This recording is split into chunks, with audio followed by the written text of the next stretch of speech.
Universitas Warma Dewa Unwar kembali mengukuhkan guru besar sebanyak 2 orang, yakni Profesor Dr. Iwayan Budiarte SSM.Hum dan Profesor Dr. Ida Bagus Udayana Putra SEMM. Dengan akhirnya 2 guru besar ke-15 dan 16, kini Unwar memiliki sebanyak 16 guru besar.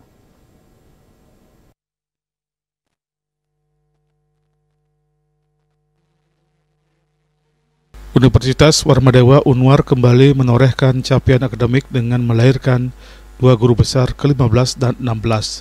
Kedua guru besar tersebut diantaranya Profesor Dr. Iwayan Budiarte SSM.Hum dan Profesor Dr. Ida Bagus Udayana Putra SEMM. Rektor Universitas Warma Dewa Profesor Gede Surodaya Pandit menyatakan lahirnya 2 guru besar di bidang pragmatik dan manajemen sumber daya manusia sangat dinanti untuk membesarkan Universitas Warma Dewa, dan Unwar akan segera membuka program S3 manajemen.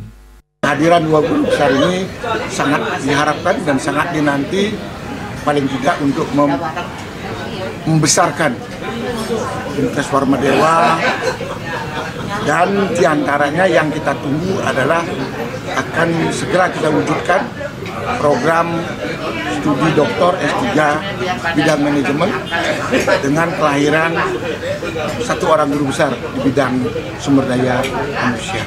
Ketua Yayasan Profesor Dr. Anak Agung Gede Oko Wisnumurti mengungkapkan apresiasinya terhadap Unwar karena telah melahirkan 2 profesor. Ia juga berharap para profesor bisa memberikan bimbingan kepada akademisi lainnya serta mampu memberikan vibrasi yang positif di bidang masing-masing.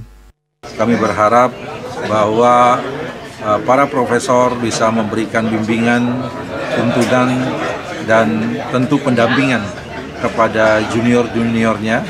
Dan yang kedua, ini akan bisa memberikan vibrasi akademik yang positif dalam rangka pengembangan ilmu pengetahuan dan teknologi di Universitas Warma Dewa, sehingga secara kelembagaan kehadiran 2 profesor ini akan berdampak bagi institusi dan khususnya dalam hal pengembangan ilmu pengetahuan dan teknologi di bidangnya masing-masing.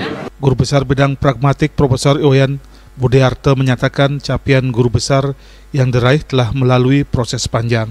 Menjadi seorang guru besar, tanggung jawab yang diemban sangat besar, baik itu saat mengajar dan melakukan penelitian. Jadi menjadi seorang guru besar, tanggung jawab yang ada di dalam jabatan itu luar biasa. Jadi tidak hanya mengajar, tetapi di luar mengajar yang utama itu adalah penelitian dan juga termasuk adalah pengabdian kepada masyarakat. Guru besar bidang manajemen sumber daya manusia Profesor Ida Bagus Udayana Putra menyatakan perjalanan saat meraih guru besar tidak mudah dan melalui berbagai tahapan. Setelah dikukuhkan menjadi guru besar, pihaknya berkomitmen dalam memajukan Unwar dengan berbagai capaian. Ini kan merupakan salah satu komitmen saya sebagai seorang dosen. Sebagai seorang dosen harus mencapai nilai akademis lebih tinggi, bisa di guru besar. Sehingga nantinya dengan raih guru besar inilah akan cepat tercapainya visi dari Warma Dewa unggul di dalam organisasi tahun 2034. Pengukuhan 2 guru besar Universitas Warma Dewa dilanjutkan dengan orasi ilmiah. Dengan lahirnya 2 guru besar, Unwar semakin kompeten dalam menghasilkan SDM yang berdaya saing global. Desa Aryani, Bali TV.